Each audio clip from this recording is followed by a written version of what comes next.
I'm Tanya Miller, 32, a financial analyst in Nashville, Tennessee. Last month, I was scrolling through my bank app expecting the usual when my heart stopped. $50,000 gone from the joint account I'd set up to help my family. The transactions led straight to my brother's failing tech startup, a black hole of bad ideas he'd been peddling for years. I dug deeper and there it was, transfers approved without my consent tied to my parents' logins. They were funneling my money to him behind my back like I was just a cash machine for their golden boy. My stomach churned not just from the betrayal but from the audacity. They thought I'd never notice. I leaned back in my chair staring at the numbers, my mind racing. This wasn't a mistake. It was a plan. My parents, who'd always put my brother first, were at it again. But this time, I wasn't the quiet kid who'd let it slide. I started piecing it together: bank records, emails, anything to nail them. I wasn't going to confront them in some tearful family meeting. No, I'd do it my way, a dinner at a packed Nashville restaurant where I'd lay out every shred of evidence and watch their faces crumble. They had no idea what was coming. If you've ever been blindsided by family, drop a comment below. How did you handle it? Subscribe to catch how this unfolds. Growing up in Nashville wasn't exactly warm and fuzzy, and my childhood was basically a lesson in how to become invisible. My parents, Stephen Miller and Patricia Miller, only had eyes for my brother, Finn Miller. When I was 12, they bought Finn a shiny new bike for his birthday, while I got a hand-me-down sweater that smelled like mothballs. By 16, they were paying Finn's private school tuition while I worked weekends at a diner to save for college. Finn was their golden child. He could do no wrong, even when he flunked out of community college or crashed the car they'd given him. I learned early that love in our house came with a price tag, and I wasn't worth the cost. But that didn't break me. At 17, I got a job at Best Buy, ringing up TVs and dodging creepy customers to scrape together enough for Vanderbilt. I majored in finance, fought through late-night study sessions, and landed a job as a financial analyst at a solid firm in Nashville. By 30, I was earning six figures advising clients on million-dollar portfolios. My parents, who ran a small real estate business, started leaning on me for family support. I was naive enough to think they'd changed, so I opened a joint account to help them through a rough patch. They would deposit rent checks from their properties. I'd cover the shortfalls. Meanwhile, Finn was pouring money into his latest big idea, a tech startup that promised to revolutionize music streaming, but delivered nothing but slick pitch decks and excuses. At first, I suspected nothing. Finn had always been a dreamer, hatching schemes since he was a kid, like selling lemonade for $20 a cup. My parents ate it up, calling him visionary. But when I checked the joint account after that initial shock, $50,000 missing, I noticed something else. A string of smaller withdrawals, 500 here, 1,000 there, linked to Finn's personal Venmo, not his startup's business account. One was for a weekend in Vegas. Another went to a high-end guitar shop. My jaw tightened as I scrolled through the transactions. This wasn't about saving the company. Finn was treating the family's money like his personal piggy bank, and my parents were enabling it. I sat at my desk, the laptop glow stinging my eyes. My mind went back to high school when Finn borrowed my savings for a new phone and never paid me back. My parents had laughed it off, saying, "He's your brother, Tanya." Now they were enabling him again, this time with my money. I thought about the joint account opened with the hard-earned cash I'd put in to keep their business afloat.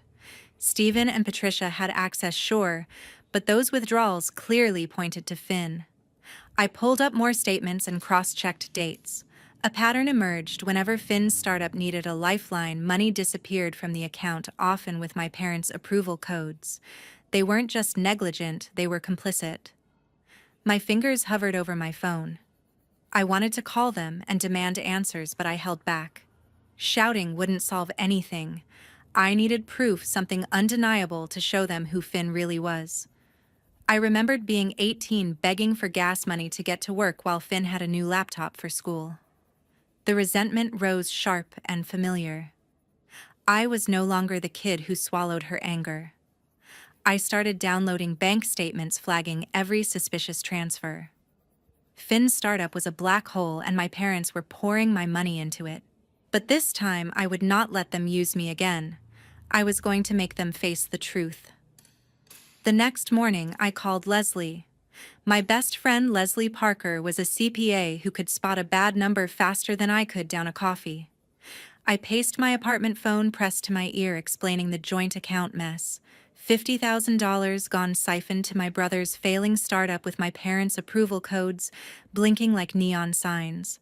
Leslie didn't hesitate. "Meet me at my office," she said, her voice sharp. "Bring every bank statement you've got." At her downtown Nashville firm, Leslie hunched over her laptop, her fingers flying across the keyboard. She pulled up the joint account records, cross-referencing them with Finn's transactions. Within an hour, she leaned back, her face grim. "Tanya, he forged your signature," she said, pointing to a scanned withdrawal form. The loops and swirls of my name were close, but the slant was off. Finn's clumsy attempt to mimic me. $50,000 had been wired to his personal Venmo, not his startup's account. Smaller transfers followed: 1,000 for a Nashville bar tab, $2,000 for a custom leather jacket. My blood boiled. This wasn't just theft. It was personal. Leslie printed out the evidence: bank forms, transfer logs, even a screenshot of Finn's Venmo flaunting a new watch. "This is enough to bury him," she said, stacking the papers. I nodded, my mind already racing to the next step. I needed more than numbers. I opened my laptop and dug into Finn's emails, which I'd accessed through a shared family account years ago. There it was, a message to an investor, Finn bragging about new funding for his startup, sent the day after the big withdrawal. The arrogance made my skin crawl. He thought he'd gotten away clean. I drove to Green Hills to meet my Aunt Rose Brooks, a retired lawyer who'd spent 30 years dismantling shady deals. Over coffee at a quiet cafe, I laid out the evidence. Aunt Rose adjusted her glasses, scanning the forged signature and Finn's email. "This is textbook fraud," she said, her voice steady but fierce. "You can sue him civilly for damages and lock down that account before they touch another cent."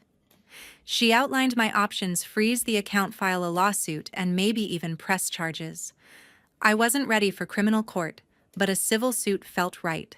Finn needed to face consequences, and my parents needed to see their golden boy for who he was. Aunt Rose leaned forward, her eyes sharp.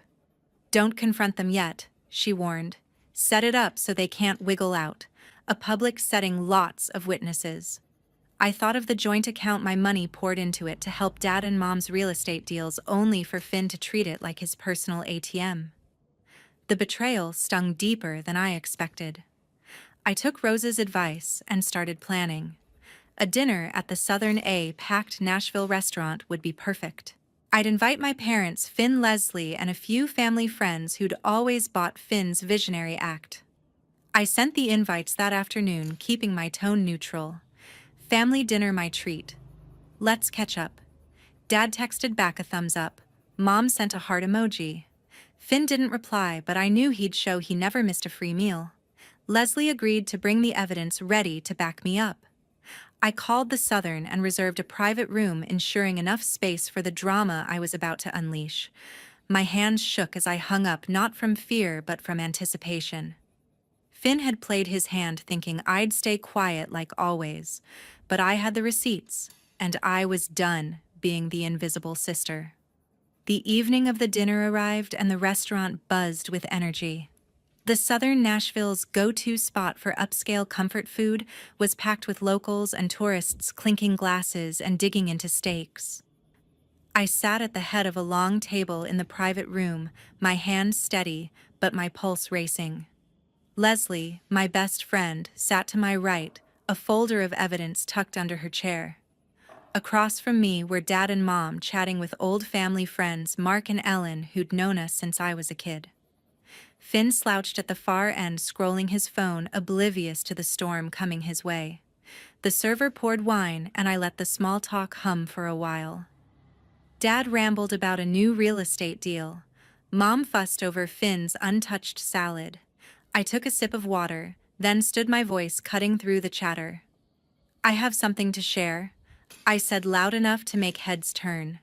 I slid the folder from Leslie and opened it, pulling out the first piece of evidence, a bank statement showing the $50,000 withdrawal. This is from our joint account, I said, passing it to Mark. Money I put in to help our family gone in one transfer to Finn's personal account. The room went quiet, Forks pausing midair. I held up the forged withdrawal form, my signature mangled by Finn's hand. He signed my name to take it, I said, my eyes locked on my brother. Finn's face paled, his phone clattering onto the table. I passed around an email printout, Finn bragging to an investor about new funding the day after the withdrawal.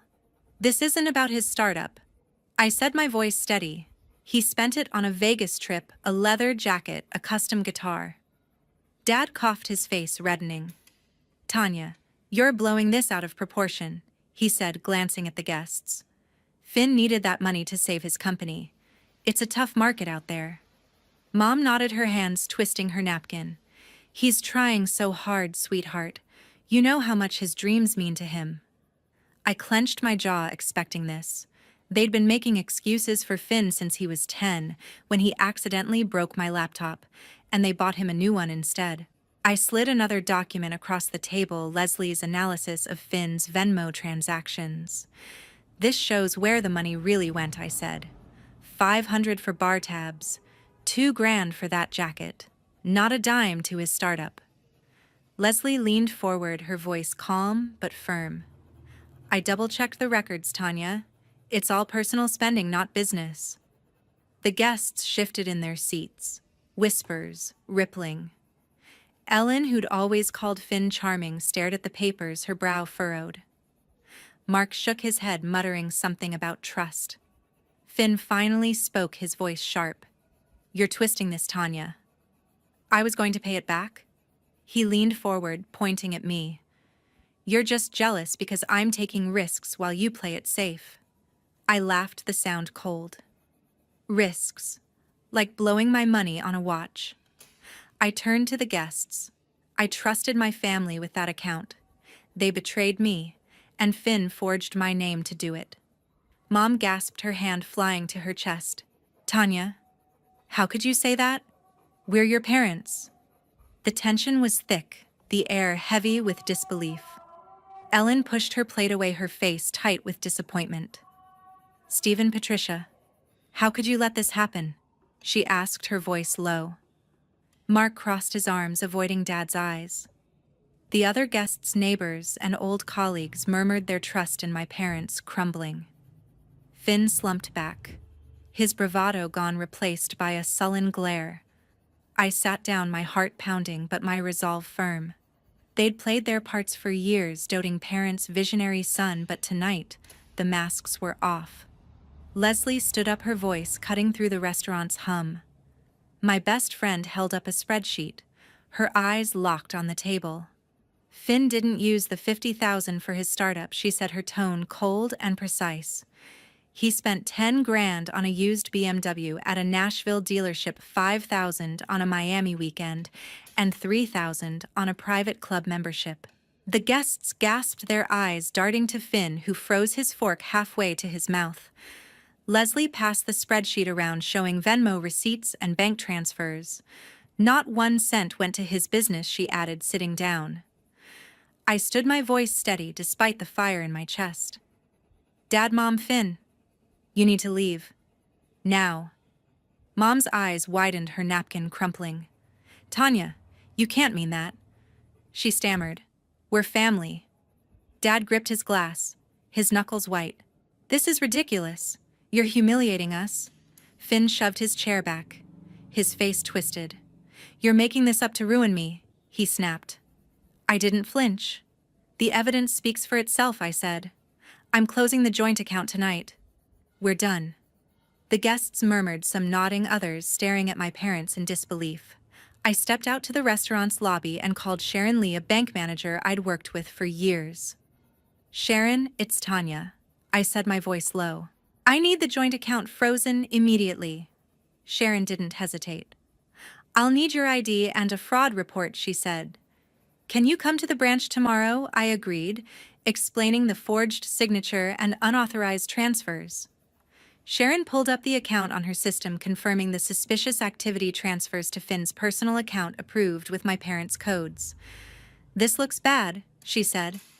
I'll flag it and start an internal review.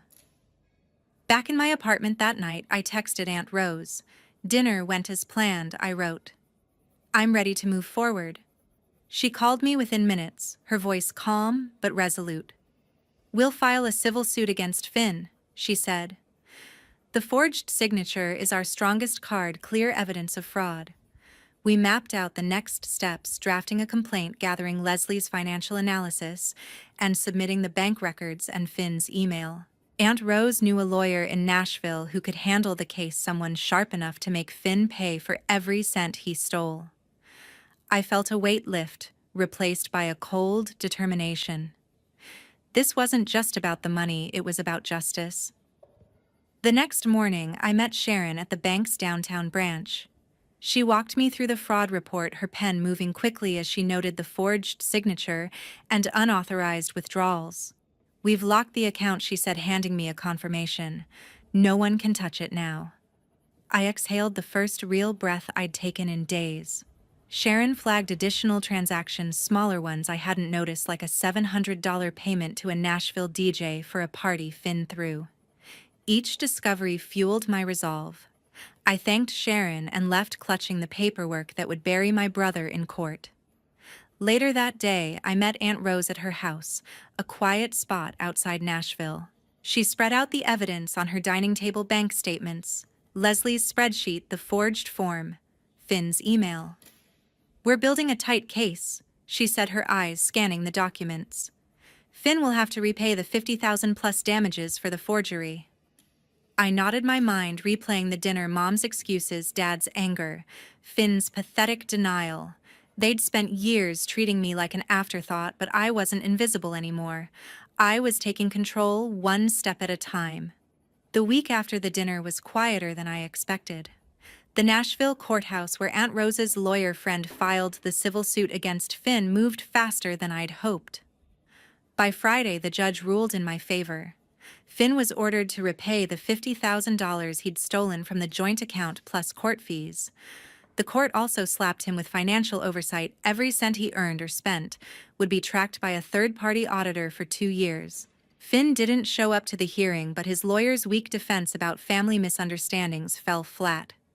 I sat in the back, my arms crossed, feeling a grim satisfaction. Justice wasn't loud, but it was final. Back in Nashville's tight-knit community, word spread fast. Dad and Mom, Stephen and Patricia, faced a different kind of fallout. Mark and Ellen, the family friends at the dinner, stopped inviting them to their annual cookouts. Their real estate clients, once loyal, started pulling deals. Whispers of their role in Finn's fraud had reached the local Chamber of Commerce. A colleague of Dad's who'd partnered on a condo project called me to confirm the rumors. "Is it true they let Finn forge your signature?" he asked. I told him the truth, and by the next week he'd cut ties with their business. The community that once praised their family values now saw them differently. I didn't care to hear their excuses. My phone buzzed with texts from Mom, "Tanya, please, talk to us," and voicemails from Dad, his voice heavy with guilt. I ignored them all, letting the silence speak for me. Finn sent one message, a half-hearted apology that reeked of self-pity, but I deleted it without replying. Cutting them off wasn't easy. Years of hoping for a real family made my chest ache, but I was done being their doormat. I changed my number, blocked their emails, and moved on. Work became my anchor. I'd been collaborating with Richard Evans, a sharp investment banker at my firm, on a high-stakes deal for a Nashville tech company. Richard's knack for crunching numbers matched my own, and we spent late nights at the office poring over spreadsheets and pitching strategies to clients. "You're relentless," he said one evening, handing me a coffee as we finalized a proposal. I smiled, grateful for the distraction. The deal closed successfully, earning us a bonus and a nod from the board. For the first time in weeks, I felt like I was building something for myself, not fixing someone else's mess. Then there was Derek Carter, a marketing consultant I met at a networking event downtown. He was charming with a quick wit and a habit of quoting bad rom-coms to make me laugh. We grabbed coffee at a Green Hills cafe where he told me about his latest campaign for a local brewery. "You ever think about slowing down?" he asked, his eyes steady on mine. I shrugged, dodging the question, but his warmth stuck with me. Our coffee dates turned into dinners, then a late-night walk along the Cumberland River where he held my hand and didn't push when I stayed quiet about my family. Derek was different, patient, grounded, nothing like Finn's reckless bravado. I leaned into this new chapter, focusing on what I could control. Richard and I started pitching bigger clients, aiming for a national account that could redefine our careers. Derek invited me to a music festival where we danced under string lights, the Nashville skyline glowing in the distance. I wasn't naive enough to think life would be perfect now, but the weight of betrayal was lighter. Finn's debt was his problem, not mine. Dad and Mom's reputation was their burden. I'd spent years trying to earn their approval, but now I was choosing myself, my work, my future, maybe even Derek. A month later, Finn emailed me from a new account. The subject line read, "You ruined everything." His words dripped with venom, blaming me for his startup's collapse and his ruined life. He claimed I'd sabotaged his dreams by exposing his fraud, even threatened to make things right if I didn't back off.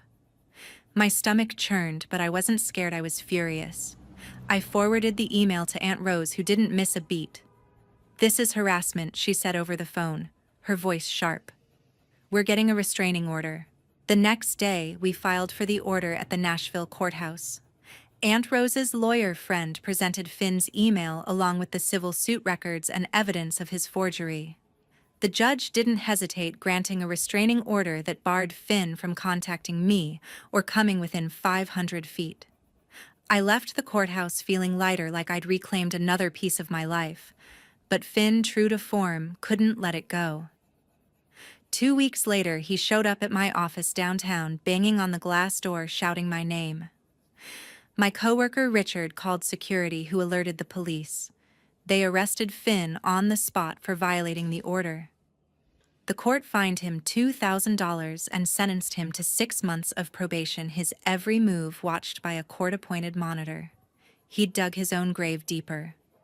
Meanwhile, Dad and Mom's world kept crumbling. Their real estate business, once a Nashville staple, lost its last major client, a developer who'd heard about their role in Finn's scheme. Social invitations dried up. Even their church group stopped calling. I didn't revel in their downfall, but I didn't pity them either. They'd chosen Finn's lies over me, and the community they'd built their reputation on had turned its back. I hadn't spoken to them since the dinner, and their unanswered messages piled up in my old inbox, a reminder of the distance I needed. I poured my energy into something bigger. With part of my recent bonus, I launched a small nonprofit to help victims of financial abuse. I named it Second Chance, a nod to the fresh start I'd fought for. Working with a local charity organizer, I set up workshops to teach people how to spot fraud and protect their assets. Leslie volunteered her accounting skills, crunching numbers for the fund, while Derek designed a sleek website to spread the word.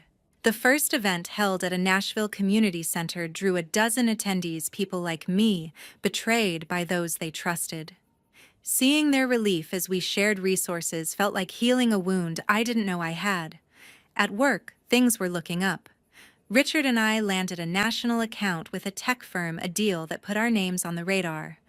The board called me in one afternoon, offering a promotion to senior partner, a role I'd eyed for years. I accepted, my voice steady but my heart racing. The extra responsibility meant longer hours, but it also meant I was calling the shots, building a legacy on my terms.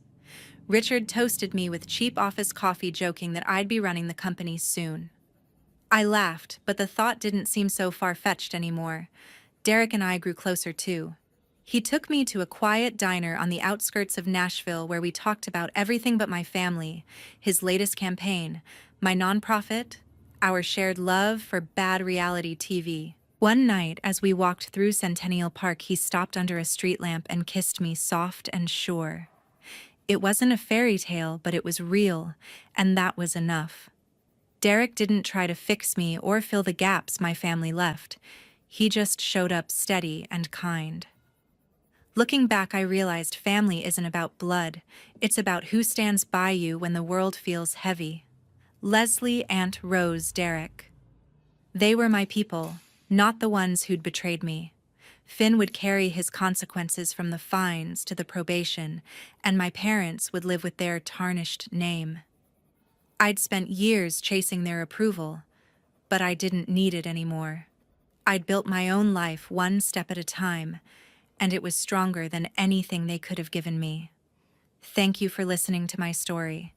It's not easy to set boundaries with family, but it's worth it to protect your peace. If you've ever had to draw that line, share your experience in the comments. I'd love to hear how you found your strength. Your stories matter, and they might just help someone else take their first step.